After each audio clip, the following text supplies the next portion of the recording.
Hi everyone, welcome back to our channel. বাংলায় পরিবর্তে বোঝাতে আমরা ব্যবহার করব Instead of, আমি কফির পরিবর্তে চা খাচ্ছি। I am having tea instead of coffee. আমি ইনজেকশন নেওয়ার পরিবর্তে ওষুধ খাচ্ছি। I am taking medicines instead of taking injection.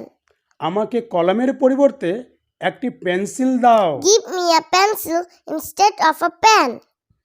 Game খেলার পরিবর্তে ইংরেজি কার্টুন দেখো।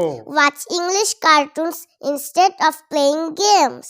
স্কুলে যাওয়ার পরিবর্তে আমি বাড়িতে পড়াশোনা করব। I'll study at home instead of going to school. তোমার পরিবর্তে তোমার বাবাও আসতে পারে। Your father can also come instead of you. পার্কে যাওয়ার পরিবর্তে চলো পিকনিকে যাই। Let's go for a picnic instead of going to the park. সে সোয়েটারের পরিবর্তে একটি জ্যাকেট কিনেছিল। He bought a jacket instead of a sweater. আলস্যে বসে থাকার পরিবর্তে তোমার কিছু করা উচিত। You should do something instead of sitting idle. তোমার পরিবর্তে আমি বাজারে যাব। I'll go to the market instead of you. যদি হতে চাও successful, Stay connected with Amangli School. Bye-bye. Bye-bye.